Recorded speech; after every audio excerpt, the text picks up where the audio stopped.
ನಮಸ್ಕಾರ, ಸಿಟಿವಿ ನ್ಯೂಸ್ಗೆ ಸ್ವಾಗತ. ನಾನು ಲಾವಣ್ಯ ರವಿಚಂದ್ರ. ಮೊದಲಿಗೆ ಮುಖ್ಯಾಂಶಗಳು. ಚಿಂತಾಮಣಿಯಲ್ಲಿ ಹಾಡ ಹಗಲೇ ಭೀಕರ ಕೊಲೆ, ಪೆಟ್ರೋಲ್ ಬಂಕ್ನಲ್ಲಿ ಯುವಕನ ಇರಿದು ಬರ್ಬರ ಹತ್ಯೆ. ಇಲಾಖೆಯಲ್ಲಿಲ್ಲ ಅಧಿಕಾರಿಗಳು ಸಿಬ್ಬಂದಿ, ಖಾಲಿ ಕುರ್ಚಿಗಳ ಸಾಮ್ರಾಜ್ಯದಲ್ಲಿ ಬಡವಾದ ಅನ್ನದಾತ. ನಾರಾಯಣಗೌಡ ಬಿಡುಗಡೆಯಾಗದಿದ್ದರೆ ಸಿಎಂ ಡಿಸಿಎಂ ಮನೆ ಮುಂದೆ ಉಪವಾಸ, ನಾರಾಯಣಗೌಡರ ತಾಯಿ ಎಚ್ಚರಿಕೆ. ಎಸ್ಜೆಸಿಐಟಿ ಕಾಲೇಜಿನಲ್ಲಿ ವಿಶ್ವ ಮಾನವ ದಿನಾಚರಣೆ, ಕುವೆಂಪು ಆದರ್ಶ ಪಾಲನೆಗೆ ಕರೆ.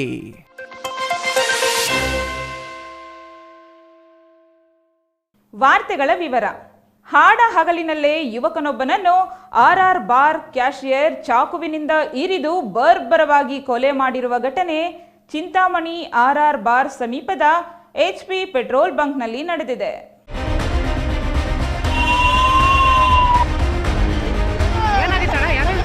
ಕೊಲೆಯಾಗಿರುವ ಯುವಕ ಚಿಂತಾಮಣಿ ತಾಲೂಕಿನ ಬೋರ್ಡಗುಂಟೆ ಗ್ರಾಮದ ಚಲಪತಿ ಎಂಬುವರ ಮಗ 25 ವರ್ಷದ ಹೇಮಂತ್ ಎಂದು ಗುರುತಿಸಲಾಗಿದೆ.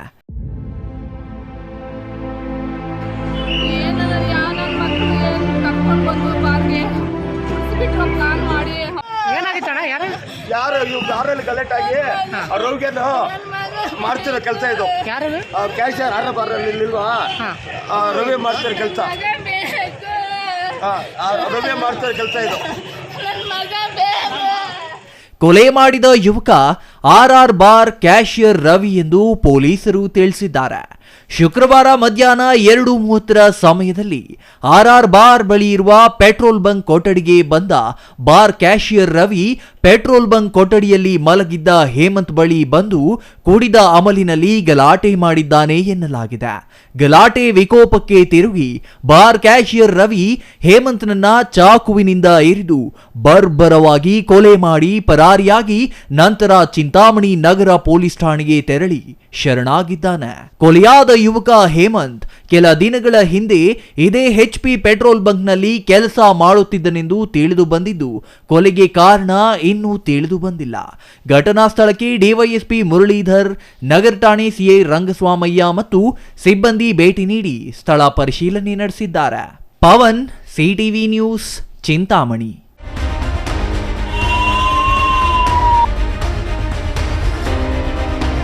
ಬಾಗೇಪಲ್ಲಿ ತಾಲೂಕಿನ ಕೃಷಿ, ತೋಟಗಾರಿಕೆ ಹಾಗೂ ರೇಷ್ಮೆ ಇಲಾಖೆಗಳಲ್ಲಿ ಹುದ್ದೆಗಳು ಖಾಲಿ ಇದ್ದು, ರೈತರಿಗೆ ಸರ್ಕಾರದ ಯಾವುದೇ ಯೋಜನೆಯ ಮಾಹಿತಿ ಸಿಗದೆ ಪರದಾಡುವಂತಾಗಿದೆ. ಕಚೇರಿಗಳಲ್ಲಿ ಕಾಯಂ ಅಧಿಕಾರಿಗಳು ಹಾಗೂ ಹೊರಗುತ್ತಿಗೆ ನೌಕರರು ಸೇರಿ ಬೆರಳೆಣಿಕೆಯಷ್ಟು ಮಂದಿ ಮಾತ್ರ ಕಾರ್ಯನಿರ್ವಹಿಸುತ್ತಿದ್ದಾರೆ. ಇದರಿಂದ ಇಲಾಖೆಯ ಮಾಹಿತಿ, ಬೆಳೆ ಬೆಳೆಯುವ ವಿಧಾನ, ಕೀಟನಾಶಕ ಸಿಂಪಡಣೆ, ರೋಗ ಬಾಧೆ ತಡೆಗಟ್ಟುವುದು, ತೋಟಗಾರಿಕೆ ಬೆಳೆ ಬೆಳೆಯುವ ವಿಧಾನ ಮುಂತಾದ ವಿಚಾರಗಳ ಯಾವುದೇ ಮಾಹಿತಿ ಇಲ್ಲದ ಕಾರಣ ರೈತರು ತೋಟಗಾರಿಕೆ ಬೆಳೆ ಬೆಳೆಯಲು ಸಾಧ್ಯವಾಗುತ್ತಿಲ್ಲ. ಕಸಬಾ, ಪಾತಪಾಳ್ಯ, ಗೂಳೂರು, ಮೆಟ್ಟೆಮರಿ, ಚೇಳೂರು ಹೋಬಳಿಗಳಲ್ಲಿ 500ಕ್ಕೂ ಹೆಚ್ಚು ಗ್ರಾಮಗಳಿದ್ದು 23 ಕೃಷಿ ಸಹಕಾರ ಕೇಂದ್ರಗಳಿವೆ. 39,592 ಮಂದಿ ರೈತರ ಪೈಕಿ 6,086 ಮಂದಿ ದೊಡ್ಡ ರೈತರು, 23,773 ಮಂದಿ ಸಣ್ಣ ರೈತರಿದ್ದಾರೆ. 5 ಹೋಬಳಿ ಕೇಂದ್ರಗಳಲ್ಲಿ ರೈತ ಸಂಪರ್ಕ ಕೇಂದ್ರಗಳಿವೆ. ತಾಲೂಕಿನ ಕೃಷಿ ಇಲಾಖೆಯಲ್ಲಿ 32 ಹುದ್ದೆಗಳ ಪೈಕಿ 3 ಮಂದಿ ಕಾರ್ಯನಿರ್ವಹಿಸುತ್ತಿದ್ದು 29 ಹುದ್ದೆಗಳು ಖಾಲಿ ಇವೆ. ಕೃಷಿ ಸಹಾಯಕ ನಿರ್ದೇಶಕರ ಹುದ್ದೆಯೂ ಖಾಲಿ ಇದೆ. ಕೃಷಿ ಅಧಿಕಾರಿಯೊಬ್ಬರು ಪ್ರಭಾರಿ ಸಹಾಯಕ ನಿರ್ದೇಶಕರಾಗಿ ಕೆಲಸ ನಿರ್ವಹಿಸುತ್ತಿದ್ದಾರೆ. ಸಹಾಯಕ ಕೃಷಿ ಅಧಿಕಾರಿಗಳ ಅಧೀಕ್ಷಕರು, ಪ್ರಥಮ ದರ್ಜೆ ಸಹಾಯಕರು, ದ್ವಿತೀಯ ದರ್ಜೆ ಸಹಾಯಕರು, ಬೆರಳಚ್ಚುಗಾರರು, ವಾಹನ ಚಾಲಕರು ತಲಾ 1 ಹುದ್ದೆ ಖಾಲಿ ಇದೆ. ಡಿ ಗ್ರೂಪ್ ನೌಕರರು 3 ಭರ್ತಿಯಾಗಿಲ್ಲ. ತೋಟಗಾರಿಕೆ ಇಲಾಖೆಯ 21 ಹುದ್ದೆಗಳ ಪೈಕಿ ಕೇವಲ 4 ಹುದ್ದೆಗಳು ಮಾತ್ರ ಭರ್ತಿಯಾಗಿದ್ದು 16 ಹುದ್ದೆಗಳು ಬಾಕಿ ಉಳಿದಿವೆ. ಜತೆಗೆ ಸಹಾಯಕ ತೋಟಗಾರಿಕೆ ಅಧಿಕಾರಿಗಳ 5 ಹುದ್ದೆಗಳಲ್ಲಿ ಒಬ್ಬರು ಕಾರ್ಯನಿರ್ವಹಿಸುತ್ತಿದ್ದು 4 ಹುದ್ದೆಗಳು ಖಾಲಿ ಇವೆ. ತೋಟಗಾರಿಕಾ ಸಹಾಯಕರು, ಪ್ರಥಮ ದರ್ಜೆ ಸಹಾಯಕರು ತಲಾ 1 ಹುದ್ದೆ ಖಾಲಿ ಇದೆ. ತೋಟಗಾರರ ಹುದ್ದೆಗಳಲ್ಲಿ 9 ಹುದ್ದೆ ಖಾಲಿ ಇವೆ. ರೇಷ್ಮೆ ಇಲಾಖೆಯ ತಾಂತ್ರಿಕ ಸೇವಾ ಕೇಂದ್ರದಲ್ಲಿ 8 ಹುದ್ದೆಗಳು ಖಾಲಿ ಇವೆ. ಜತೆಗೆ ರೇಷ್ಮೆ ವಿಸ್ತರಣಾಧಿಕಾರಿ, ರೇಷ್ಮೆ ನಿರೀಕ್ಷಕರು, ರೇಷ್ಮೆ ಪ್ರದರ್ಶಕರು, ವಾಹನ ಚಾಲಕರು ಎಲ್ಲಾ ಹುದ್ದೆಗಳು ಖಾಲಿ ಇವೆ. ಚೇಳೂರಿನಲ್ಲಿ 4 ಹುದ್ದೆಗಳು ಭರ್ತಿಯಾಗಿಲ್ಲ. ಕೃಷಿ, ತೋಟಗಾರಿಕೆ, ರೇಷ್ಮೆ ಬೆಳೆಗಳ ಮಾಹಿತಿ ಕೇಳಲು ರೈತರು ಕಚೇರಿಗಳಿಗೆ ತೆರಳಿದರೆ ಮಾಹಿತಿ ನೀಡುವ ಅಧಿಕಾರಿಯಾಗಲಿ ಸಿಬ್ಬಂದಿಯಾಗಲಿ ಯಾರೂ ಇಲ್ಲದಂತಾಗಿದೆ.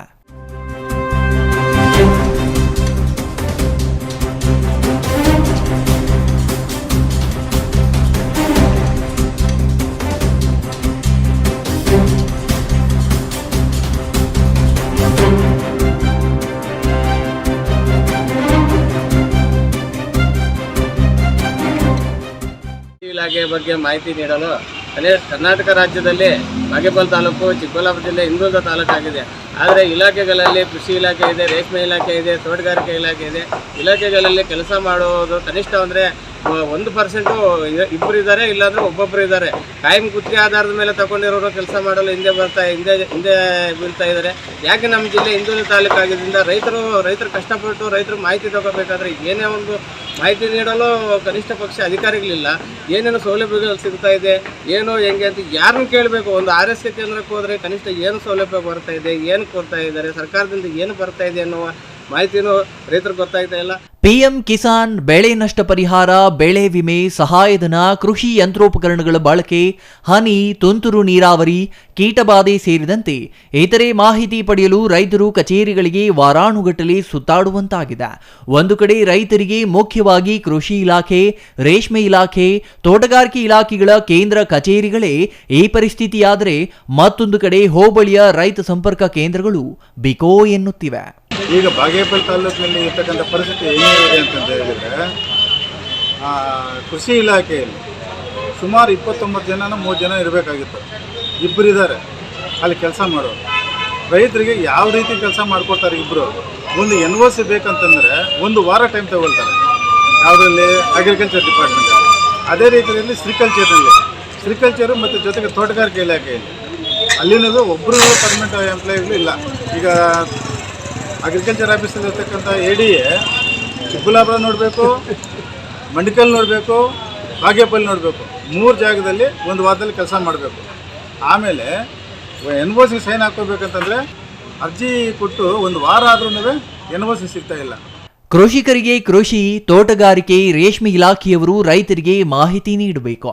ಆದರೆ ಕಚೇರಿಗಳಲ್ಲಿ ಬೆರಳೆಣಿಕೆಯಷ್ಟು ಮಂದಿ ಕಾರ್ಯನಿರ್ವಹಿಸುತ್ತಿದ್ದಾರೆ. 10 ಮಂದಿ ಮಾಡುವ ಕೆಲಸ ಇಬ್ಬರು ಮಾಡಲು ಸಾಧ್ಯವೇ? ಆದ್ದರಿಂದ ಕೂಡಲೇ ಸಚಿವರು ಈ ಭಾಗದ ಶಾಸಕರು ಕಾಯಂ ಅಧಿಕಾರಿಗಳನ್ನ ಮತ್ತು ಸಿಬ್ಬಂದಿಯನ್ನ ನೇಮಕಾತಿ ಮಾಡುವ ಮೂಲಕ ರೈತರ ಅನುಕೂಲಕ್ಕಾಗಿ ಸಹಕರಿಸಬೇಕು ಎಂದು ಒತ್ತಾಯಿಸಿದ್ದಾರೆ. ಕೃಷಿಕರಿಗೆ ಮಾಹಿತಿ ತಿಳಿಸುವ ಕೃಷಿ, ತೋಟಗಾರಿಕೆ, ರೇಷ್ಮೆ ಇಲಾಖೆಗಳಲ್ಲಿ ಅಧಿಕಾರಿ, ಸಿಬ್ಬಂದಿ ಕೊರತೆಯಿಂದ ರೈತರಿಗೆ ಮಾಹಿತಿ ಸಿಗದೆ ವಾರಾನುಗಟ್ಟಲೆ ಕಚೇರಿಗಳಿಗೆ ಅಲೆದಾಡುವ ಪರಿಸ್ಥಿತಿ ನಿರ್ಮಾಣವಾಗಿದೆ. ಹಾಗಾಗಿ ಸರ್ಕಾರ ಕೂಡಲೇ ಕೃಷಿ, ತೋಟಗಾರಿಕೆ, ರೇಷ್ಮೆ ಇಲಾಖೆಯ ಅಧಿಕಾರಿಗಳನ್ನ ನೇಮಕ ಮಾಡಿ ಎಂದು ಮನವಿ ಮಾಡಿದ್ರು. Subbu, CTV news, Bagepalli. ಕರವೇ ರಾಜ್ಯಾಧ್ಯಕ್ಷ TA ನಾರಾಯಣಗೌಡರ ಬಂಧನ ರಾಜ್ಯದಾದ್ಯಂತ ಹೋರಾಟ ತೀವ್ರ ರೂಪ ತಾಳುತ್ತಿದ್ದು, ಬಿಡುಗಡೆಗೆ ಆಗ್ರಹಿಸಿ ಕರವೇ ಕಾರ್ಯಕರ್ತರು ಪ್ರತಿಭಟನೆ ನಡೆಸುತ್ತಿದ್ದರೆ, ನಾರಾಯಣಗೌಡರ ತಾಯಿ ಗೌರಮ್ಮ ಮುಖ್ಯಮಂತ್ರಿಗಳ ನಿವಾಸದ ಎದುರು ಉಪವಾಸ ಕೂರುವ ಎಚ್ಚರಿಕೆ ನೀಡಿದ್ದಾರೆ.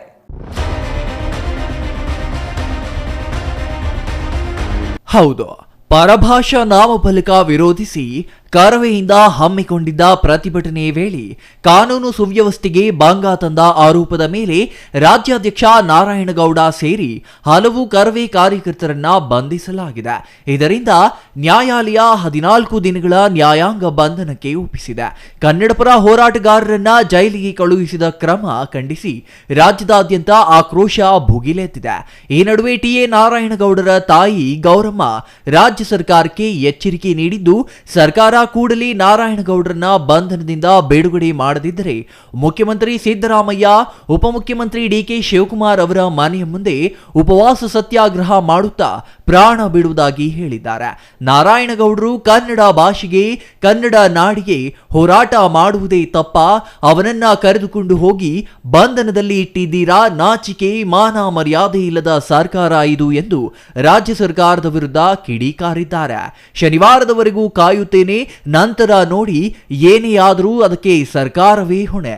ನಾರಾಯಣಗೌಡ ಮನೆಗೆ ಬರುವವರೆಗೂ ಅನ್ನ ನೀರು ಮುಟ್ಟೋದಿಲ್ಲ ಎಂದು ಶಪಥ ಮಾಡಿರುವ ಗೌರಮ್ಮ ಸರ್ಕಾರಕ್ಕೆ ಖಡಕ್ ಎಚ್ಚರಿಕೆ ನೀಡಿದ್ದಾರೆ. ಏನಪ್ಪ ಸಿದ್ದರಾಮಯ್ಯ, ನನ್ನ ಮಗ ಮಾಡಿದ್ದು ಏನ್ ತಪ್ಪು? ಶಿವಕುಮಾರ್ ನೀವು ಈ ತರ ಮಾಡ್ತಿರಲ್ಲ. ಮಗ ಹೋಗಿರೋದಕ್ಕೋಸ್ಕರ ನಾವು ಇಷ್ಟು ಫೀಲಿಂಗಾಗಿದ್ದು ನಾವು ಏನು ಮಾತಾಡಕ್ಕೂ ಸದ ನಮಗೆ ಗೊತ್ತೇ ಅಲ್ವಲ್ಲ. ನನ್ನ ಮಗ ಅಷ್ಟು ಕಷ್ಟದೇ ಹೋರಾಡ್ತಿದ್ದಾನೆ. ನಿಮ್ಮ ಸಂಘ ಕರ್ನಾಟಕ ಎಷ್ಟು ಹೋರಾಡ್ತಿದ್ದಾನೆ ನನ್ನ ಮಗ. ನಿಮ್ಗೆ ಅಷ್ಟು ಅರಿವಿಲ್ವೇ? ನಿಮಗೆ ನಾಚಿಕಾಗಲ್ವಾ? ಈ ತರ ನನ್ನ ಮಗನ ತಾಂಡಾಗ ಹಾಕಿದ್ರಲ್ಲ. ನನ್ನ ಮಗ ಕನ್ನಡ ಅಂತ ಎಷ್ಟು ಹೋರಾಡಿ ಇದ್ ಮಾಡ್ತಾನೆ, ಇಷ್ಟು ಜನಕ್ಕೋಸ್ಕರ ಸಾಯ್ತಾನೆ. ನಿಮ್ಗೇನ್ ಮರ್ಯಾದೆ ಇಲ್ವಾ? ನೀವು ಮರ್ಯಾದೆ ನನ್ನ ಮಗನ್ ಬಿಡ್ಲಿಲ್ಲ ಅಂದ್ರೆ ನಾನ್ ಮಾತ್ರ ಅನ್ನ ನೀರು ಬಿಟ್ಟು ಸಾಯ್ತೀನಿ. ಅವಾಗ ಗೌಡನ ಫ್ಯಾಮಿಲಿ ಏನಾಯ್ತು ಅಂತ ನೀನ್ ನೋಡುವಂತಿ. ನೋಡಿ ನಿನಗೆ ಮನೆ ಬಾಕ್ಲಿ ಬಂದು ಸತ್ಯಾಗ್ರಹ ಮಾಡ್ತೀವಿ, ಊಟ ಇಲ್ದಲೇ ಸಾಯ್ತೀವಿ. ಅದಕ್ಕೋಸ್ಕರ ನನ್ನ ಮಗನ್ನ ಖಂಡಿತ ನೀವು ಬಿಡಬೇಕು ಅಂತ ನಾನು ಕೇಳ್ಕೊತಿದ್ದೀನಿ. ಸಂಕಟದಿದ್ದಾನೆ, ನಾವು ಆ ಒಂದು ಸಂಕಟ ನಾವು ನೋಡಕ್ಕಾಗಲ್ಲ. ತಗೊಂಡೋಗಿದ್ದ ಅವನ ಹೆಂಡತಿ ನನ್ನ ಮಗಳು ತಗೊಂಡೋಗಿದ್ದು ಊಟನೂ ಸತ ಕೊಟ್ಟಿಲ್ಲ, ಮಾತ್ರ ಕೊಟ್ಟಿಲ್ಲ. ನನ್ನ ಮಗ ಏನ್ರ ಹೆಚ್ಚು ಕಮ್ಮಿ ಆದ ಅಂದ್ರೆ ನಿಮ್ಗೆ ಏನು ಆಗುತ್ತೆ ಶಿಕ್ಷೆ ಇಲ್ಲ. ನಿಮ್ಮ ಮನೆ ಬಾಕ್ಲಿಗೆ ಬಂದು ಏನ್ ಮಾಡ್ತೀವಿ ಅನ್ನೋದು ನಿಮ್ಗೆ ಅರಿವಿರ್ಲಿ, ಮರ್ಯಾದೆ ಇರ್ಲಿ. ಮರ್ಯಾದೆ ಮಾತಾಡ್ತಿದೀನಿ, ಆ ಮರ್ಯಾದೆ ನೀವು ಉಳಿಸ್ಕೋಬೇಕು ಅಂದ್ರೆ ನನ್ನ ಮಗನ್ ಬೇಗ ನೀವು ಬಿಡಬೇಕು, ಬಿಡುಗಡೆ ಮಾಡಬೇಕು. Chandru Yadav, CTV news, Arsikere.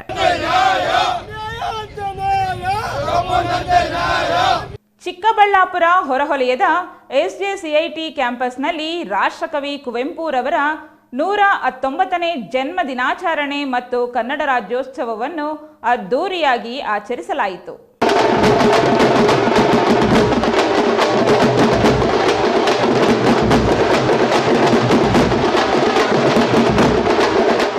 ರಾಷ್ಟ್ರಕವಿ ಕುವೆಂಪು ಅವರ ಜನ್ಮ ದಿನಾಚರಣೆ ಹಾಗೂ ಕನ್ನಡ ರಾಜ್ಯೋತ್ಸವದ ಅದ್ದೂರಿ ಆಚರಣೆಯ ವೇಳೆ ಡೊಳ್ಳು ಮತ್ತು ತಮಟೆ ಸದ್ದಿಗೆ ಯುವಕ ಯುವತಿಯರು ಕುಣಿದು ಕುಪ್ಪಳಿಸಿದರು.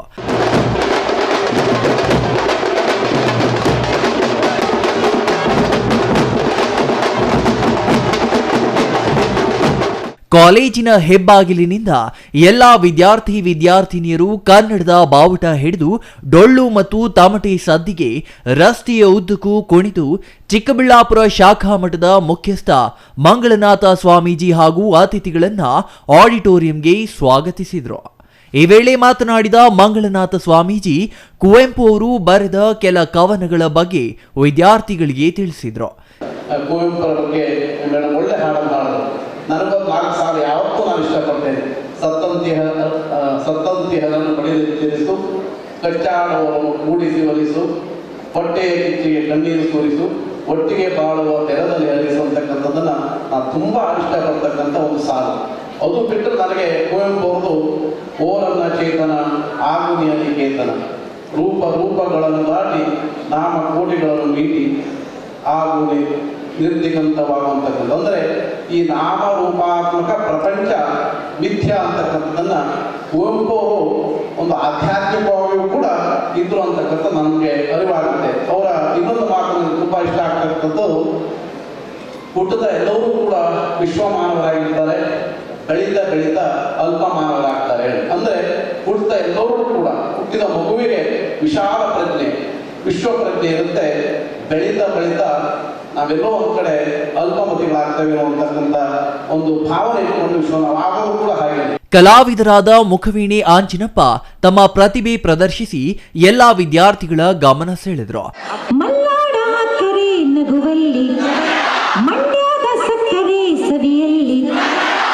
ನಮ್ಮ ನುಡಿಯೇ ಚೆಂದಾನೋ, ನಮ್ಮ ಪದವಿ ಅಂದಾನೋ, ಅವ್ವ ಕಣೋ, ಜೀವ ಕಣೋ, ದೈವ ಕಣೋ, ನಮ್ ಗರ್ವ ಕಣೋ, ಸಿದ್ಧ ಕಣೋ, ಪ್ರಾಣ ಕೊಡೋಕೆ ಈ ನೆಲ ಜಲ ನಾಡು ನುಡಿಗೆ, ಈ ನೆಲ ಜಲ ನಾಡು ನುಡಿಗೆ.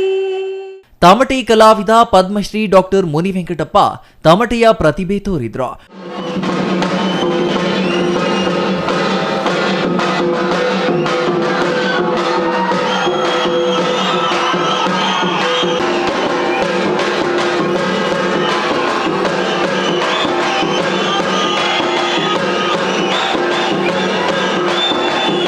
ಡಾಕ್ಟರ್ ಶಮಿತಾ ಮಲ್ನಾಡ್ ಕನ್ನಡದ ಬಗ್ಗೆ ಹಾಗೂ ಕುವೆಂಪು ಅವರ ಬಗ್ಗೆ ಕೆಲ ಮಾತುಗಳನ್ನ ಹಾಡಿದರು. ನನ್ನ ಹೆಸರು ವೈಡೂರ್ಯ ಜಿ ಆನಂದ್. ನಾನು SJCIT ಕಾಲೇಜಿನಲ್ಲಿ ಗಣಕ ವಿಜ್ಞಾನ ವಿಭಾಗದಲ್ಲಿ ವ್ಯಾಸಂಗ ಮಾಡುತ್ತಿದ್ದೇನೆ. ನಮ್ಮ ಕಾಲೇಜಿನಲ್ಲಿ ಡಿಸೆಂಬರ್ 29 ಕನ್ನಡ ರಾಜ್ಯೋತ್ಸವವನ್ನು ಮತ್ತು 119ನೇ ಕುವೆಂಪು ಜಯಂತ್ಯೋತ್ಸವವನ್ನು ಆಚರಣೆ ಮಾಡ್ತಾ ಇದ್ದೇವೆ. ಇದು ಪ್ರತಿ ವರ್ಷ ಚಿರವಿನೂತನ ಕನ್ನಡ ಸಂಘ ಎಂಬ ಸಂಘದ ಅಡಿಯಲ್ಲಿ ಪ್ರಾರಂಭಗೊಂಡು ಆಚರಣೆಗೆ ಒಳಪಡುತ್ತದೆ. ಈ ಒಂದು ಸಂಘ 2021ರಲ್ಲಿ ಸ್ವಾಮೀಜಿಯವರ ದಿವ್ಯಾಶೀರ್ವಾದದೊಂದಿಗೆ SJCIT ಕಾಲೇಜಿನಲ್ಲಿ ಸ್ಥಾಪನೆಗೊಂಡು 3 ವರ್ಷಗಳನ್ನು ಮುಕ್ತಾಯಗೊಳಿಸಿ ವಿಜಯ ಬೇರಿಗಳನ್ನು ಮೊಳಗಿಸಿ ವಿಜಯೋತ್ಸವವನ್ನು ಆಚರಣೆ ಮಾಡಿಕೊಳ್ತಾ ಇದೆ.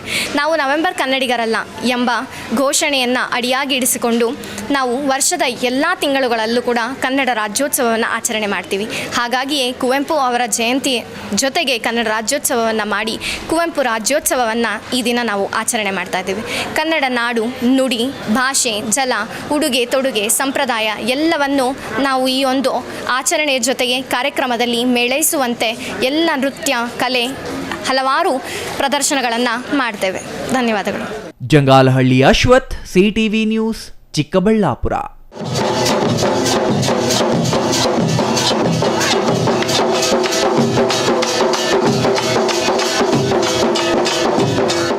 ಇದೀಗ ಚಿಕ್ಕದೊಂದು ವಿರಾಮದ ನಂತರ CTV ನ್ಯೂಸ್ ಮುಂದುವರಿಯುತ್ತದೆ.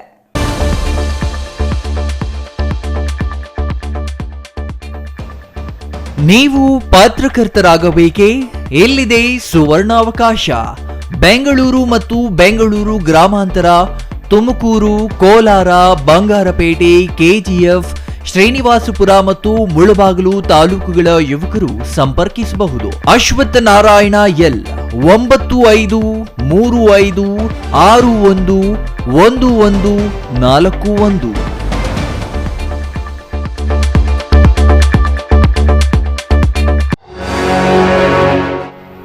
ಪ್ರಧಾನಿ ನರೇಂದ್ರ ಮೋದಿಜಿ ಹಾಗೂ ರೈಲ್ವೆ ಸಚಿವ ಅಶ್ವಿನಿ ವೈಷ್ಣವ್ ಅವರ ಮತ್ತೊಂದು ಸಾಧನೆ.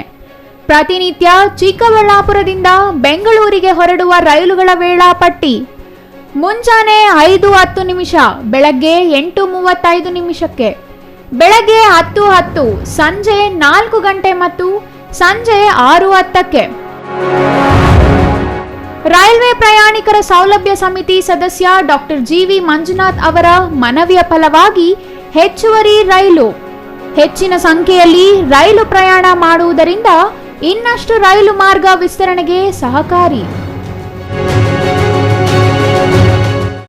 ವಿರಾಮದ ನಂತರ CTV ನ್ಯೂಸ್ಗೆ ಸ್ವಾಗತ.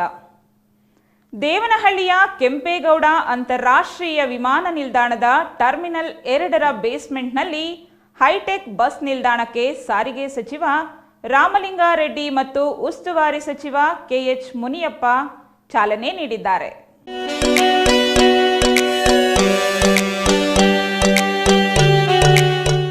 ದೇವನಹಳ್ಳಿಯ ಕೆಂಪೇಗೌಡ ಅಂತಾರಾಷ್ಟ್ರೀಯ ವಿಮಾನ ನಿಲ್ದಾಣದ ಟರ್ಮಿನಲ್ 2ರ ಬೇಸ್ಮೆಂಟ್ನಲ್ಲಿ ಹೈಟೆಕ್ ಬಸ್ ನಿಲ್ದಾಣಕ್ಕೆ ಸಾರಿಗೆ ಸಚಿವ ರಾಮಲಿಂಗಾರೆಡ್ಡಿ ಮತ್ತು ಉಸ್ತುವಾರಿ ಸಚಿವ KH ಮುನಿಯಪ್ಪ ಚಾಲನೆ ನೀಡಿದ್ದಾರೆ.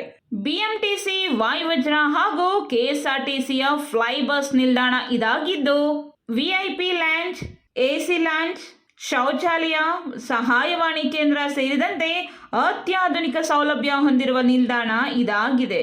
ಪ್ರತಿನಿತ್ಯ ಬೆಂಗಳೂರಿನ ವಿವಿಧೆಡೆಗೆ BMTC ವಾಯುವಜ್ರ ಬಸ್ಗಳು ಸಂಚರಿಸುತ್ತಿದ್ದು ಮೈಸೂರು, ಮಡಿಕೇರಿ, ಕುಂದಾಪುರಕ್ಕೆ ತೆರಳುವ KSRTC ಫ್ಲೈ ಬಸ್ಗಳು ಇದೇ ನಿಲ್ದಾಣದಿಂದ ಪ್ರಯಾಣ ಮಾಡಲಿವೆ. ದಿನನಿತ್ಯ ಸಾವಿರಾರು ಜನ ಪ್ರಯಾಣಿಕರಿಗೆ ಈ ಬಸ್ ನಿಲ್ದಾಣ ಸಹಾಯಕಾರಿಯಾಗಲಿದೆ.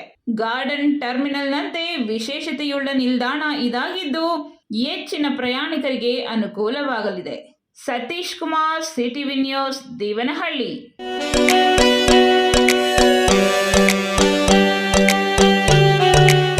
ಶಿಡ್ಲಘಟ್ಟ ತಾಲೂಕಿನ ವಿವಿಧ ಕಡೆ ನಿಯಮ ಮೀರಿ ನಡೆಸುತ್ತಿದ್ದ 7 ಖಾಸಗಿ ಕ್ಲಿನಿಕ್ಗಳನ್ನು ಮುಚ್ಚಿಸಿದ ಆರೋಗ್ಯ ಅಧಿಕಾರಿಗಳು. ಸಾರ್ವಜನಿಕರು ವೈದ್ಯರ ವಿದ್ಯಾರ್ಹತೆ ಗಮನಿಸಿ ಚಿಕಿತ್ಸೆ ಪಡೆಯಬೇಕೆಂದು ಹೇಳಿದರು. KPMA ನೋಂದಣಿಯಾಗಿರದ ತಾಲೂಕಿನ 7 ಖಾಸಗಿ ಕ್ಲಿನಿಕ್ಗಳನ್ನು ವೈದ್ಯಾಧಿಕಾರಿಗಳ ತಂಡ ಮುಚ್ಚಿಸಿದ್ದಾರೆ. ಬಶೆಟ್ಟಹಳ್ಳಿಯಲ್ಲಿ 2, ದೆಬ್ಬೂರಹಳ್ಳಿಯಲ್ಲಿ 2, ಕೊಂದಲಗುರ್ಕಿಯಲ್ಲಿ 1 ಮತ್ತು ಸದ್ದಹಳ್ಳಿ ಕ್ರಾಸ್ 1, ದೇವಪ್ಪನಗುಡಿಯಲ್ಲಿ 1 ಕ್ಲಿನಿಕ್ಗಳನ್ನು ಮುಚ್ಚಿಸಲಾಗಿದೆ. ಈ ಬಗ್ಗೆ ಮಾಹಿತಿ ನೀಡಿದ ತಾಲೂಕು ವೈದ್ಯಾಧಿಕಾರಿ ಡಾಕ್ಟರ್ ವೆಂಕಟೇಶಮೂರ್ತಿ ಮಾತನಾಡಿ, ಕೆಪಿಎಂಎ ನೋಂದಣಿಯಾಗಿರದ 7 ಕ್ಲಿನಿಕ್ಗಳನ್ನು ಮುಚ್ಚಿಸಲಾಗಿದೆ. ಅವರಿಗೆ ನೋಟಿಸ್ ನೀಡಲಾಗಿದೆ. ಯಾವುದೇ ಕ್ಲಿನಿಕ್ ಮಾಡಬೇಕಾದರೆ ವಿದ್ಯಾರ್ಹತೆ ಅನುಗುಣವಾಗಿ ಕೆಪಿಎಂಎಯಲ್ಲಿ ಅರ್ಜಿ ಸಲ್ಲಿಸಿ ಸ್ಥಳ ಪರಿಶೀಲನೆ ನಂತರ ಡಿಸಿ ಮತ್ತು ಡಿಎಚ್ಒ ಅವರಿಂದ ನೋಂದಣಿ ಪ್ರಮಾಣ ಪತ್ರ ಪಡೆಯಬೇಕು ಎಂದರು. ವಿದ್ಯಾರ್ಹತೆ ಇಲ್ಲದೆ ರೋಗಿಗಳ ಜೀವದೊಂದಿಗೆ ಚೆಲ್ಲಾಟ ಆಡಬಾರದು. ಬಯೋಮೆಡಿಕಲ್ ವೇಸ್ಟ್ ಬಗ್ಗೆ ಲೈಸೆನ್ಸ್ ಹೊಂದಿರಬೇಕು. ಪೊಲ್ಯೂಷನ್ ಬೋರ್ಡ್ನ ಪ್ರಮಾಣ ಪತ್ರ ಹೊಂದಿರಬೇಕು. ಸಾರ್ವಜನಿಕರು ವೈದ್ಯರ ವಿದ್ಯಾರ್ಹತೆಯನ್ನು ಗಮನಿಸಬೇಕು ಎಂದು ತಿಳಿ ಹೇಳಿದರು. ಇನ್ನು ತಾಲೂಕಿನಲ್ಲಿ ಕೆಲವಾರು ಕಡೆ ಅನಧಿಕೃತವಾಗಿ ಮತ್ತು ಕೆಪಿಎಂಎ ನೋಂದಣಿ ಇಲ್ಲದೇ ಮಾಡ್ತಾ ಇದ್ದಾರೆ ಅಂತ ಮಾಹಿತಿ ಬಂದಿದೆ. ಅಲ್ಲಿಗೂ ಹೋಗ್ತಿದ್ದೀವಿ. ಗ್ರಾಮೀಣ ಪ್ರದೇಶದಲ್ಲೇ ಜಾಸ್ತಿ ಇದೆ. ಅಲ್ಲಿಗೆಲ್ಲ ಹೋಗಿ ನಾವು ಅವ್ರದ್ದು ವಿದ್ಯಾರ್ಥಿ ಇದೆಲ್ಲ ನೋಡಿಕೊಂಡು ನೋಂದಣಿಯಾಗಿದೆಯೋ ಇಲ್ವೋ ಅಂತ ನೋಡಿಕೊಂಡು ಅವ್ರಿಗೆ ಕ್ಲಿನಿಕ್ನ ಮುಚ್ಚಿಸೋದಕ್ಕೆ ಅಥವಾ ನೋಂದಣಿ ಮಾಡ್ಕೊಳ್ಳೋದಕ್ಕೆ ಅವಕಾಶ ಕೊಟ್ಟು ನಾವು ಇದು ಮಾಡ್ತೀವಿ ಅಂತ ನಾವು ಈ ಮೂಲಕ ಹೇಳ್ತೀವಿ.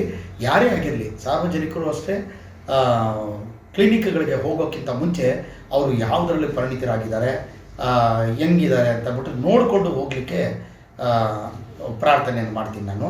ಮತ್ತು ಈಗಾಗಲೇ ಕೋವಿಡ್ ವೇವ್ ದ್ಯಾವಪ್ಪನ ಗುಡಿಯಲ್ಲಿ 1, ಸಾದಹಳ್ಳಿ ಕ್ರಾಸಲ್ಲಿ 1 ಮತ್ತು ಬಶೆಟ್ಟಹಳ್ಳಿಯಲ್ಲಿ 2, ದಿಬ್ಬೂರಹಳ್ಳಿಯಲ್ಲಿ 2 ಹಾಗೂ ಕುಂದಲಗುರ್ಕಿ 1, ಒಟ್ಟು 7 ಕ್ಲಿನಿಕನ್ನು ಮುಚ್ಚಿದ್ದೀವಿ.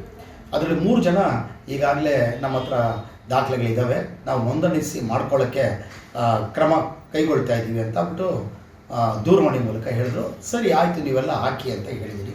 ಇನ್ನು 4 ಜನದ್ದು ಪರ್ಮನೆಂಟಾಗಿ ಕ್ಲೋಸ್ ಮಾಡಿದ್ದೀವಿ. ತಾಲೂಕು ಆರೋಗ್ಯಾಧಿಕಾರಿ ಡಾಕ್ಟರ್ ವೆಂಕಟೇಶಮೂರ್ತಿ, ಆರೋಗ್ಯ ನಿರೀಕ್ಷಣಾಧಿಕಾರಿ ದೇವರಾಜ್ ಹಾಗೂ ಸಿಬ್ಬಂದಿ ಈ ದಾಳಿಯಲ್ಲಿ ಪಾಲ್ಗೊಂಡಿದ್ರು. ಛಾಯಾ ರಮೇಶ್, ಸಿಟಿವಿ ನ್ಯೂಸ್, ಶಿಡ್ಲಘಟ್ಟ. ಕುವೆಂಪು ಅವರ ವಿಶ್ವ ಮಾನವ ಕಲ್ಪನೆ ಎಲ್ಲ ಕಾಲಕ್ಕೂ ಪ್ರಸ್ತುತ. ಮನುಜ ಮತ ವಿಶ್ವಪಥ ಎಂಬ ಕವಿ ಕಲ್ಪನೆಯಂತೆ ವಿಶಾಲ ಮನೋಭಾವದೊಂದಿಗೆ ಬದುಕು ಸಾಗಿಸಿದಾಗ ನಿರ್ಮಾಣವಾಗುವ ಸಮಾಜದ ಕಲ್ಪನೆ ನಿಜಕ್ಕೂ ಸುಂದರ. ಆಡುಮುಟ್ಟದ ಸೊಪ್ಪಿಲ್ಲ, ಕುವೆಂಪು ರಚಿಸದ ಸಾಹಿತ್ಯ ಪ್ರಕಾರವಿಲ್ಲ. ಹಾಗಾಗಿ ಅವರನ್ನು ಸಾಹಿತ್ಯ ಲೋಕದ ಧ್ರುವತಾರೆ ಎಂದು ಕರೆಯಲಾಗುತ್ತದೆ ಎಂದು ಶಿಕ್ಷಕಿ ಡಿಎಲ್ ಪರಿಮಳ ತಿಳಿಸಿದರು.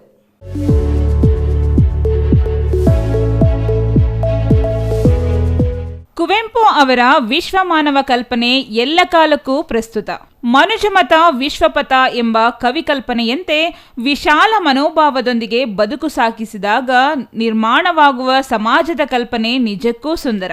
ಆಡುಮುಟ್ಟದ ಸೊಪ್ಪಿಲ್ಲ, ಕುವೆಂಪು ರಚಿಸದ ಸಾಹಿತ್ಯ ಪ್ರಕಾರವಿಲ್ಲ.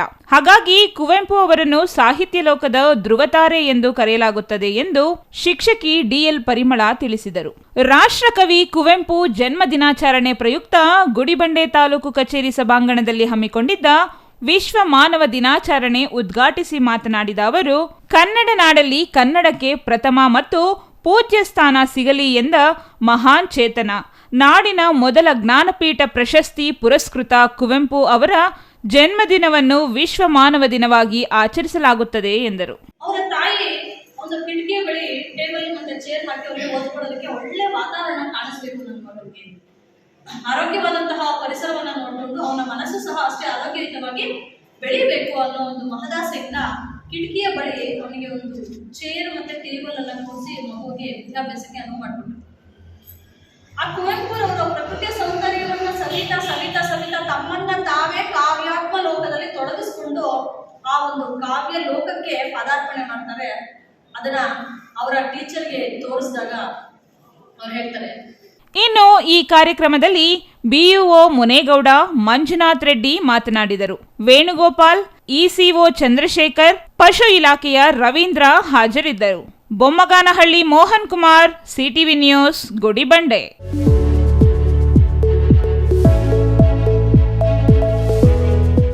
ಕರವೇ ರಾಜ್ಯಾಧ್ಯಕ್ಷ ನಾರಾಯಣಗೌಡ ಹಾಗೂ ಕನ್ನಡ ಹೋರಾಟಗಾರರನ್ನು ಬಂಧಿಸಿರುವುದನ್ನು ವಿರೋಧಿಸಿ ನಮ್ಮ ಕರ್ನಾಟಕ ಸೇನೆ ತಾಲೂಕು ಅಧ್ಯಕ್ಷ ಎಸ್ಎಂ ರಾಜು ಉರುಳು ಸೇವೆ ಮಾಡುವ ಮೂಲಕ ಪ್ರತಿಭಟನೆ ವ್ಯಕ್ತಪಡಿಸಿದ್ದಾರೆ. ಹೋರಾಟಗಾರರು ಬಿಡುಗಡೆಗೊಳಿಸಿದರೆ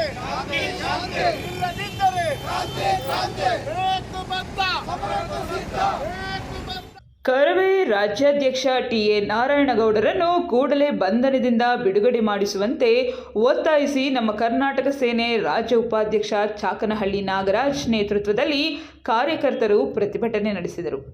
ಮಾಲೂರಿನ ಮಾರಿಕಾಂಬ ವೃತ್ತದಲ್ಲಿ ಜಮಾಯಿಸಿದ ಕಾರ್ಯಕರ್ತರು ರಸ್ತೆ ತಡೆ ನಡೆಸಿ ರಾಜ್ಯ ಸರ್ಕಾರದ ವಿರುದ್ಧ ಧಿಕ್ಕಾರ ಕೂಗಿ ಆಕ್ರೋಶ ವ್ಯಕ್ತಪಡಿಸಿದರು.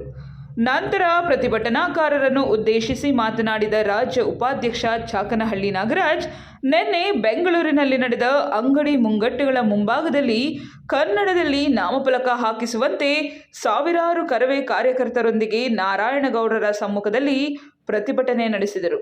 ಆ ವೇಳೆ ಕರವೇ ರಾಜ್ಯಾಧ್ಯಕ್ಷ ಟಿ.ಎ. ನಾರಾಯಣಗೌಡ ಹಾಗೂ ಕಾರ್ಯಕರ್ತರನ್ನ ಪೊಲೀಸರು ಬಂಧಿಸಿರುವುದು ಸರಿಯಾದ ನಿರ್ಣಯ ಅಲ್ಲ. ಆದುದರಿಂದ ಕೂಡಲೇ ನಾರಾಯಣಗೌಡರನ್ನು ಬಿಡುಗಡೆಗೊಳಿಸಬೇಕು ಎಂದು ತಾಲೂಕು ಅಧ್ಯಕ್ಷ ಎಸ್.ಎಂ. ರಾಜು ಮಾರಿಕಾಂಬ ವೃತ್ತದಿಂದ ಕುವೆಂಪು ಪುತ್ಥಳಿವರೆಗೂ ಅರ್ಧ ಕಿಲೋಮೀಟರ್ ಉರುಳು ಸೇವೆ ಮಾಡಿರುವುದು ಹೋರಾಟಕ್ಕೆ ಮಾದರಿಯಾಗಿದೆ.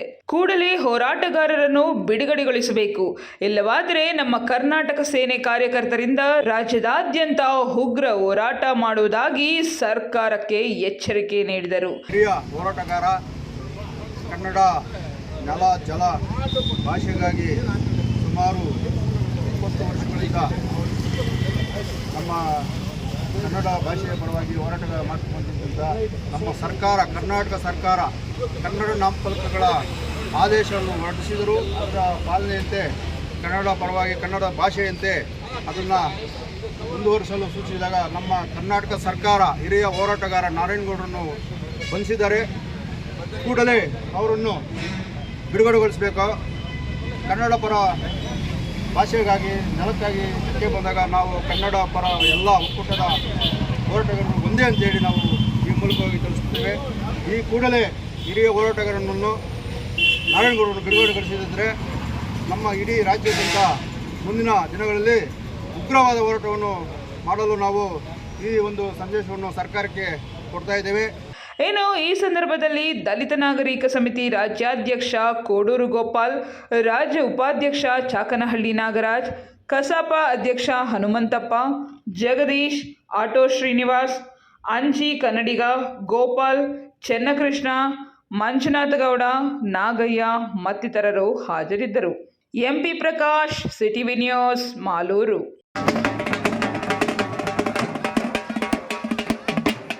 ಪರಭಾಷಾ ನಾಮಫಲಕ ವಿರೋಧಿಸಿ ಪ್ರತಿಭಟನೆ ಮಾಡುತ್ತಿದ್ದ ಕರವೇ ರಾಜ್ಯಾಧ್ಯಕ್ಷ ನಾರಾಯಣಗೌಡ ಸೇರಿದಂತೆ ಕಾರ್ಯಕರ್ತರ ಬಂಧನ ಖಂಡಿಸಿ ಚಿಕ್ಕಬಳ್ಳಾಪುರದಲ್ಲಿ ಪಂಜಿನ ಮೆರವಣಿಗೆ ನಡೆಸಲಾಯಿತು.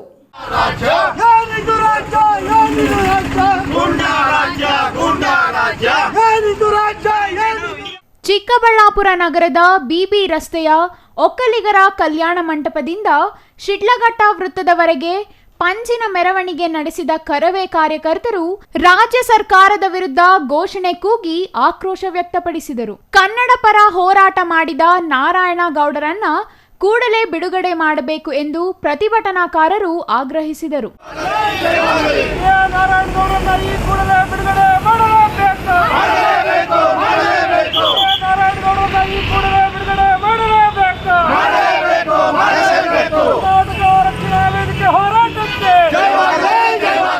ಕರವೇ ಜಿಲ್ಲಾಧ್ಯಕ್ಷ ಲೋಕೇಶ್ ನೇತೃತ್ವದಲ್ಲಿ ಪ್ರತಿಭಟನೆ ನಡೆದಿದ್ದು, ರಾಜ್ಯ ಸರ್ಕಾರದ ನಡೆಯನ್ನು ಕರವೇ ಕಾರ್ಯಕರ್ತರು ತೀವ್ರವಾಗಿ ಖಂಡಿಸಿದರು. ಕನ್ನಡ ಪರ ಹೋರಾಟಗಾರರನ್ನ ಹತ್ತಿಕ್ಕುವುದು, ಕನ್ನಡಿಗರನ್ನ ಹೀಯಾಳಿಸುವುದು, ಕನ್ನಡ ಪರ ಹೋರಾಟಗಾರರನ್ನ ಜೈಲಲ್ಲಿಟ್ಟು ಭಯೋತ್ಪಾದಕರಿಗಿಂತ ಕಂಡಮ್ಮಾಗಿ ನಡೆಸ್ಕೊಳ್ತಾ ಇರೋದನ್ನ ವಿರೋಧಿಸ್ತೀವಿ. ಹಾಗೆ ಕರ್ನಾಟಕ ರಕ್ಷಣಾ ವೇದಿಕೆಯ ರಾಜ್ಯಾಧ್ಯಕ್ಷರಾದಂಥ ಸನ್ಮಾನ್ಯ ಟಿ.ಎ. ನಾರಾಯಣಗೌಡರನ್ನ ರಾತ್ರಿ 2:30 ಪರೀಕ್ಷೆ ವೈದ್ಯಕೀಯ ಪರೀಕ್ಷೆಗೆ ಅಂತ ಕರ್ಕೊಂಡೋಗಿ ಅವ್ರನ್ನ ಬಂಧಿಸಿದ್ದಾರೆ. ಬೆಳಗ್ಗೆ ನ್ಯಾಯಾಧೀಶರ ಮುಂದೆ ಹಾಜರುಪಡಿಸಿದ್ದಾರೆ. 14 ದಿನಗಳ ಕಾಲ ಅವರನ್ನು ಜುಡಿಷಿಯಲ್ ಕಸ್ಟಡಿಗೆ ಕಳಿಸಿದ್ದಾರೆ. ನಾವೇನಾದರೂ ಭಯೋತ್ಪಾದಕರ ಅಷ್ಟೊಂದು ಕಣ್ಣಮ್ಮಾಗಿ ನಮ್ಮ ಜೊತೆ ಯಾಕೆ ನಡ್ಕೊತಾ ಇದ್ದಾರೆ ಸರ್ಕಾರ ಅನ್ನೋದು ಇವತ್ತು ನಮ್ಮ ಪ್ರಶ್ನೆ ಆಗಿದೆ. ಜೊತೆಗೆ ನಾರಾಯಣಗೌಡರನ್ನ ಈ ಕೂಡಲೇ ಬಿಡುಗಡೆ ಮಾಡಬೇಕು. ಹಾಗೆ ಕನ್ನಡ ಪರ ಹೋರಾಟಗಾರರನ್ನ ನ್ಯಾಯಯುತವಾಗಿ ಏನು ನಾಡು ನುಡಿ ನೆಲ ಜಲ ಕನ್ನಡದ ಕಲೆ ಮತ್ತು ಸಂಸ್ಕೃತಿಗೆ ಧಕ್ಕೆ ಬಂದಾಗ ಹೋರಾಟಗಳನ್ನು ಮಾಡ್ತಾ ಇದ್ದಾರೆ, ಅವರನ್ನ ಗೌರವಯುತವಾಗಿ ನಡೆಸ್ಕೋಬೇಕು. Jangalahalli Ashwath, CTV news, Chikkaballapur.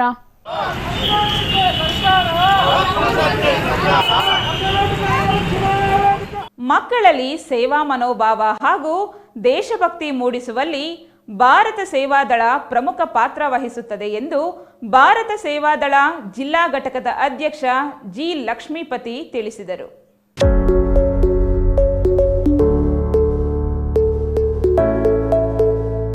ದೊಡ್ಡಬಳ್ಳಾಪುರದ ಕೊಂಗಾಡಿಯಪ್ಪ ಕಾಲೇಜು ಸಭಾಂಗಣದಲ್ಲಿ ಸೇವಾದಳ ಶತಮಾನೋತ್ಸವ ಸ್ಮರಣೆ ಹಾಗೂ ಸಂಸ್ಥಾಪನಾ ದಿನದ ಅಂಗವಾಗಿ ಜಿಲ್ಲಾ ಮಟ್ಟದ ರಾಷ್ಟ್ರೀಯ ಭಾವೈಕ್ಯತಾ ಮಕ್ಕಳ ಮೇಳ ಹಮ್ಮಿಕೊಳ್ಳಲಾಗಿತ್ತು.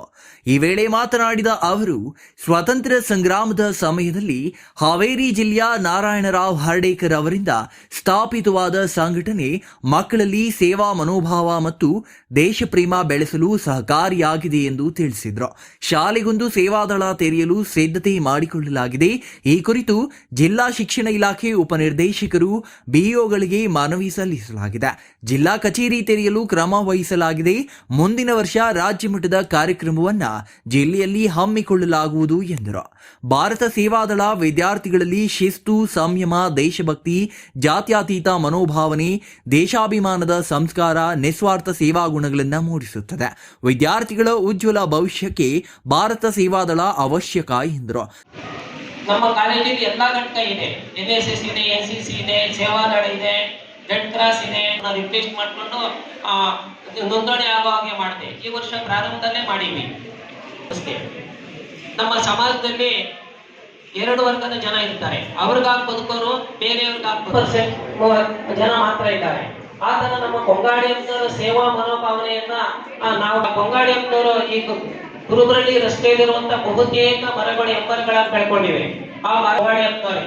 ಆಮೇಲೆ SSLC ಎಕ್ಸಾಮ್ ಬರೆಯಕ್ಕೆ ಬರ್ತಾ ಇದ್ದಂತ ಮಕ್ಕಳಿಗೆ ವಸತಿ, ಊಟ ನೋಡ್ಕೊಳ್ತಾ ಇರೋರು ನಮ್ಮ ವಿದ್ಯಾಸಂಸ್ಥೆ. ಆ ಹೆಸರು ನಾಗರಿಕರಿಗೆ ಸ್ವಚ್ಛ ಮಾಡೋ ಕಾರ್ಯ ಆಗಿರ್ಬೋದು, ಒಂದು ಕಲ್ಯಾಣ ಸ್ವಚ್ಛ ಮಾಡೋ ಕಾರ್ಯ ಆಗಿರ್ಬೋದು, ಇವುಗಳನ್ನೆಲ್ಲ ಭಾಗವಹಿಸುವುದಕ್ಕೆ ಬಹಳ ಮುಖ್ಯ. ಇದು ಓದಿನ ಜೊತೆಗೆ ಇವೆಲ್ಲ ಇರಬೇಕು. ಸೇವಾ ಮನೋಭಾವನೆಯೂ ಇರಬೇಕು. ನಾವು ದಿನ ರಾಷ್ಟ್ರಗೀತೆ ಆಡ್ತೇವೆ ಸರ್. ಒಂದು ನಾಡಿದು ಅಂತ ಒಂದು ನಾಡಿದು ಹಾಗೆ ರಾಷ್ಟ್ರ ಧ್ವಜ ಇದೆ. ಇವೆಲ್ಲ ಒಂದು ಪದ್ಯ. ಇನ್ನು ಈ ವೇಳೆ ತಾಲೂಕು ಸಂಯೋಜಕ ಜಿ ಸುರೇಶ್ ಮಾತನಾಡಿದ್ರು.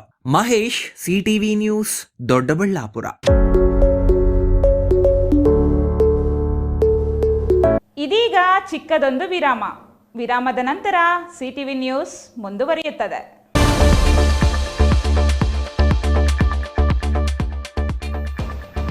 ನೀವು ಪತ್ರಕರ್ತರಾಗಬೇಕೇ? ಎಲ್ಲಿದೆ ಸುವರ್ಣಾವಕಾಶ. ಬೆಂಗಳೂರು ಮತ್ತು ಬೆಂಗಳೂರು ಗ್ರಾಮಾಂತರ, ತುಮಕೂರು, ಕೋಲಾರ, ಬಂಗಾರಪೇಟೆ, KGF, ಶ್ರೀನಿವಾಸಪುರ ಮತ್ತು ಮುಳಬಾಗಿಲು ತಾಲೂಕುಗಳ ಯುವಕರು ಸಂಪರ್ಕಿಸಬಹುದು. ಅಶ್ವತ್ಥ ನಾರಾಯಣ ಎಲ್ 9535611141.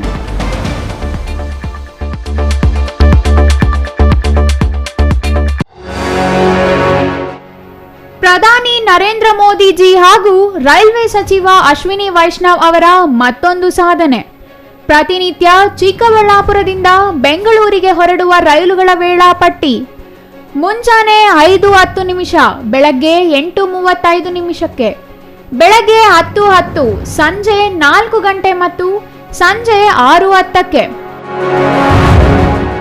ರೈಲ್ವೆ ಪ್ರಯಾಣಿಕರ ಸೌಲಭ್ಯ ಸಮಿತಿ ಸದಸ್ಯ ಡಾಕ್ಟರ್ GV ಮಂಜುನಾಥ್ ಅವರ ಮನವಿಯ ಫಲವಾಗಿ ಹೆಚ್ಚುವರಿ ರೈಲು.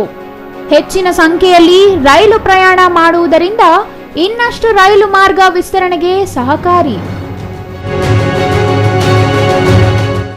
ವಿರಾಮದ ನಂತರ ಮತ್ತೊಮ್ಮೆ ಸಿಟಿವಿ ನ್ಯೂಸ್ಗೆ ಸ್ವಾಗತ. ಇದೀಗ ಸಂಕ್ಷಿಪ್ತ ಸುದ್ದಿಗಳು.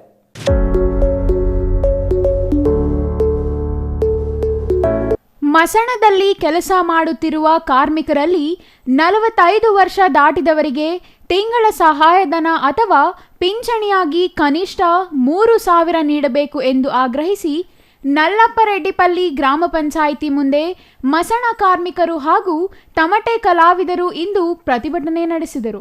ಮಸಣ ಕಾರ್ಮಿಕರ ಜಿಲ್ಲಾ ಸಂಚಾಲಕ ಕೆ ಮುನಿಯಪ್ಪ ಮಾತನಾಡಿ, ಮಸಣ ಕಾರ್ಮಿಕರ ಗಣತಿ ನಡೆಸಬೇಕು, ಪುನರ್ವಸತಿ ಕಲ್ಪಿಸಬೇಕು, ಪ್ರತಿ ಗುಂಡಿ ತೆಗೆಯುವ ಮತ್ತು ಮುಚ್ಚುವ ಕೆಲಸವನ್ನು ಉದ್ಯೋಗ ಖಾತ್ರಿ ಯೋಜನೆಯಡಿ ಉದ್ಯೋಗ ಎಂದು ಪರಿಗಣಿಸಬೇಕು. ಅಲ್ಲದೆ ಕಾರ್ಮಿಕರಿಗೆ ಸ್ಥಳೀಯ ಸಂಸ್ಥೆಗಳ ಮೂಲಕ 3,000 ಕೂಲಿ ಪಾವತಿಸಬೇಕು. ತಮಟೆ ಕಲಾವಿದರಿಗೆ 1 ತಮಟೆ ನೀಡಬೇಕು ಎಂದು ಆಗ್ರಹಿಸಿದರು. ಈ ವೇಳೆ ಗಂಗುಲಪ್ಪ, ನಂಜುಂಡಪ್ಪ, ಆದಿನಾರಾಯಣ, ಕದಿರಪ್ಪ, ಶ್ರೀನಿವಾಸ್ ಹಾಗೂ ತಮಟೆ ಕಲಾವಿದರು ಹಾಜರಿದ್ದರು.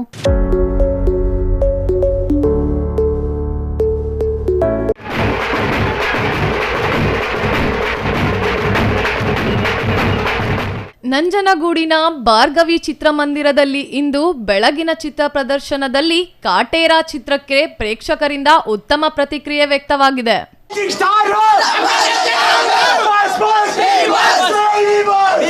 ಚಿತ್ರ ಪ್ರದರ್ಶನಕ್ಕೂ ಮುಂಚೆ ದರ್ಶನ್ ಕಟೌಟ್ ಮುಂಭಾಗ ಅಭಿಮಾನಿಗಳು ಪಟಾಕಿ ಸಿಡಿಸಿ ಜನಪದ ವಾದ್ಯಗಳ ಮೂಲಕ ತಮ್ಮ ನೆಚ್ಚಿನ ನಟನಿಗೆ ಅಭಿಮಾನ ತೋರಿಸಿದರು.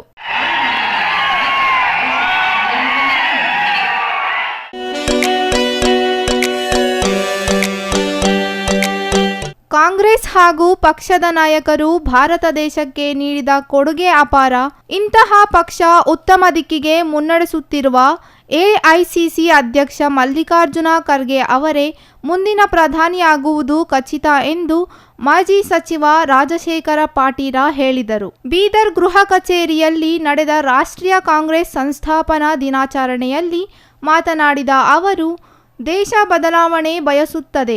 2024ರ ಲೋಕಸಭಾ ಚುನಾವಣೆಯಲ್ಲಿ ಕಾಂಗ್ರೆಸ್ ಹೆಚ್ಚಿನ ಸ್ಥಾನ ಗೆಲುವಿನೊಂದಿಗೆ ಬೀದರ್ ಜಿಲ್ಲೆಯವರೇ ಆದ ಎಐಸಿಸಿ ಅಧ್ಯಕ್ಷ ಮಲ್ಲಿಕಾರ್ಜುನ ಖರ್ಗೆ ಅವರೇ ಪ್ರಧಾನಿಯಾಗಲಿದ್ದಾರೆ. ಪಕ್ಷ ಯಾರಿಗೆ ಅಭ್ಯರ್ಥಿ ಮಾಡಿದರೂ ಅವರ ಗೆಲುವಿಗಾಗಿ ಕೆಲಸ ಮಾಡಲು ಕಾರ್ಯಕರ್ತರಿಗೆ ಸೂಚನೆ ನೀಡಿದರು.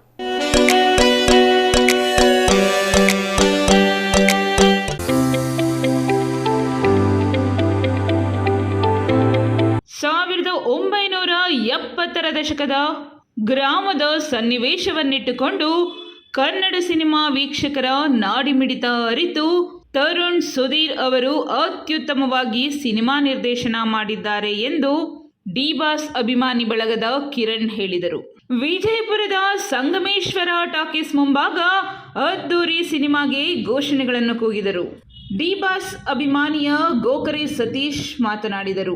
ಡಿ-ಬಾಸ್ ಅಭಿಮಾನಿಗಳು ಪಟಾಕಿ ಸಿಡಿಸಿ ಸಿಹಿ ಹಂಚಿ ಕಟೌಟ್ಗಳನ್ನು ಕಟ್ಟಿ ಕಾಟೇರ ಸಿನಿಮಾಗೆ ಅದ್ದೂರಿ ಸ್ವಾಗತ ನೀಡಿ ಸಿನಿಮಾ ವೀಕ್ಷಣೆ ಮಾಡಿದರು.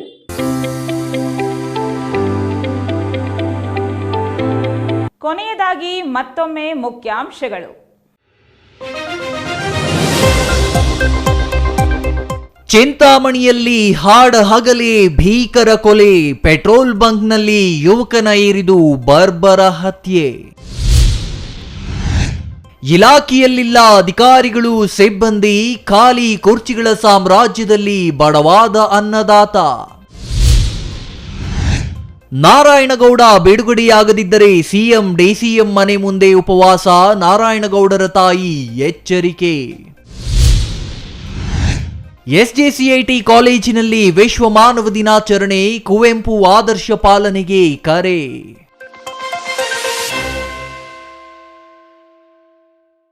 ಇದಿಷ್ಟು ಈ ದಿನದ ಸುದ್ದಿ. ನೋಡ್ತಾ ಇರಿ ಸಿಟಿವಿ ನ್ಯೂಸ್, ಇದು ನಿಮ್ಮ ಜೊತೆಗಾರ.